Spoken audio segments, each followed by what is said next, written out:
ಎಲ್ಲರಿಗೂ ನಮಸ್ಕಾರ. Welcome back to my channel Sonu special. ನಾನಿವತ್ತು ಬೆಳಗಿನ ತಿಂಡಿಗೆ ದಿಢೀರಂತ ರೆಡಿಯಾಗುವಂತಹ ಕ್ಯಾರೆಟ್ ರೈಸ್ನ ರುಚಿಯಾಗಿ ಹೇಗೆ ಮಾಡೋದು ಅಂತೇಳಿ ತೋರಿಸ್ಕೊಡ್ತಾ ಇದ್ದೀನಿ. ಮೊದಲನೇದಾಗಿ ಒಂದು ಫ್ರೈಯಿಂಗ್ ಪ್ಯಾನ್ಗೆ ನಾನಿಲ್ಲಿ ಒಂದು 2 ಟೇಬಲ್ ಸ್ಪೂನ್ ಅಷ್ಟು ಎಣ್ಣೆ ಹಾಕ್ತಾ ಇದ್ದೀನಿ. ಎಣ್ಣೆ ಕಾಯ್ದ ಮೇಲೆ ಚಕ್ಕೆ, ಲವಂಗ ಹಾಗೆ 2 ಏಲಕ್ಕಿನ ಸೇರಿಸ್ಕೊಳ್ತಾ ಇದ್ದೀನಿ. ಜೊತೆಗೆ ಒಂದು ದೊಡ್ಡ ಗಾತ್ರದ ಈರುಳ್ಳಿನ ಮೀಡಿಯಂ ಸೈಜಲ್ಲಿ ಕಟ್ ಮಾಡ್ಕೊಂಡು ಸೇರಿಸ್ಕೊಂಡಿದ್ದೀನಿ. ಹಾಗೆ 2 ಹಸಿಮೆಣಸಿನ್ಕಾಯಿನ ಅದನ್ನು ಕೂಡ ಮಧ್ಯದಲ್ಲಿ ಸ್ಲಿಟ್ ಮಾಡಿ ಸೇರಿಸ್ಕೊಂಡಿದ್ದೀನಿ. ಈರುಳ್ಳಿ ನಮಗೆ ಇಲ್ಲಿ ಸಾಫ್ಟ್ ಆಗಬೇಕು, ಅಲ್ಲಿವರೆಗೂ ನಾವು ಫ್ರೈ ಮಾಡ್ಕೊಳ್ಬೇಕಾಗತ್ತೆ. ತುಂಬ ಕಡಿಮೆ ಇಂಗ್ರೀಡಿಯೆಂಟ್ಸಲ್ಲಿ ನಿಮಗೆ ದಿಢೀರಂತ ಈ ತಿಂಡಿ ಆಗೋಗುತ್ತೆ. ನೀವು ಬೇಕಾದರೆ ರಾತ್ರಿ ಅನ್ನ ಉಳಿದಿದ್ರೆ ಅದರಲ್ಲೂ ಕೂಡ ಮಾಡ್ಕೊಳ್ಬೋದು. ಈರುಳ್ಳಿ ಎಲ್ಲ ಸಾಫ್ಟ್ ಆದಮೇಲೆ ನಾನಿಲ್ಲಿ 1 ಕಪ್ಪು ಕ್ಯಾರೆಟ್ ತುರಿನ ಸೇರಿಸ್ಕೊಂಡಿದ್ದೀನಿ. ಕ್ಯಾರೆಟಲ್ಲಿರ್ತಕ್ಕಂಥ ಹಸಿ ವಾಸನೆ ಎಲ್ಲ ಹೋಗಿ ಚೆನ್ನಾಗಿ ಫ್ರೈ ಆಗಬೇಕು. ಹಾಗಾಗಿ ಮೀಡಿಯಂ ಫ್ಲೇಮಲ್ಲಿ ಇಟ್ಕೊಂಡು ಫ್ರೈ ಮಾಡ್ಕೊಳ್ಬೇಕು. ಇದರ ಜೊತೆಗೆ ನಾನು ರುಚಿಗೆ ತಕ್ಕಷ್ಟು ಉಪ್ಪನ್ನು ಹಾಕ್ಕೊಂಡು ಕ್ಯಾರೆಟ್ನ ಬೇಯಿಸ್ಕೊಳ್ತಾ ಇದ್ದೀನಿ. ರೈಸ್ ಒಂದು ರೆಡಿಯಾಗಿದ್ದರೆ ಒಂದು 5 ನಿಮಿಷದಲ್ಲೆಲ್ಲ ಈ ತಿಂಡಿ ರೆಡಿಯಾಗಿಬಿಡುತ್ತೆ.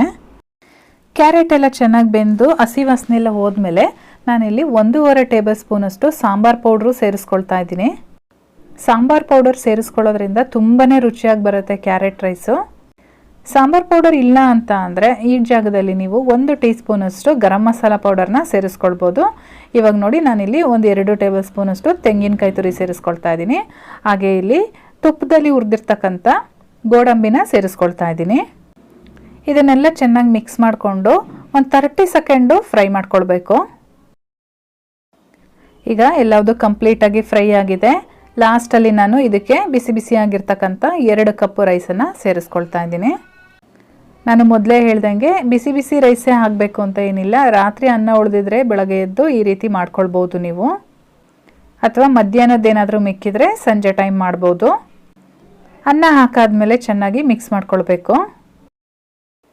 ಈ ರೀತಿ ರೈಸ್ ಎಲ್ಲ ಮಿಕ್ಸ್ ಆದಮೇಲೆ ಚೆನ್ನಾಗಿ ಲಾಸ್ಟಲ್ಲಿ ನಾನು ಇದಕ್ಕೆ ಒಂದು ಅರ್ಧ ಹೋಳು ನಿಂಬೆಹಣ್ಣು ತೊಗೊಂಡು ಒಂದು 2 ಟೀ ಸ್ಪೂನ್ ಅಷ್ಟು ನಿಂಬೆ ರಸ ಹಾಕ್ಕೊಳ್ತಾ ಇದ್ದೀನಿ. ನಿಂಬೆ ರಸ ಹಾಕಿದ ಮೇಲೆ ತುಂಬ ಹೊತ್ತು ಮತ್ತೆ ಬೇಯಿಸೋ ಅಂಥ ಅವಶ್ಯಕತೆ ಇಲ್ಲ. ಸ್ಟವ್ ಸ್ವಿಚ್ ಆಫ್ ಮಾಡಿಕೊಂಡು ಬಿಸಿ ಬಿಸಿ ಇದ್ದಂಗೆ ಸರ್ವ್ ಮಾಡಿ, ತುಂಬಾ ಚೆನ್ನಾಗಿರುತ್ತೆ. ರೆಸಿಪಿ ಇಷ್ಟ ಆಗಿದರೆ ಒಂದು ಲೈಕ್ ಮಾಡಿ, ಹಾಗೆ ಚಾನಲ್ಗೆ ಹೊಸಬ್ರಾಗಿದ್ದರೆ ಸಬ್ಸ್ಕ್ರೈಬ್ ಮಾಡ್ಕೊಳ್ಳಿ. ನಾನು ಮತ್ತೆ ಸಿಗ್ತೀನಿ ಮುಂದಿನ ವಿಡಿಯೋದಲ್ಲಿ. Thank you.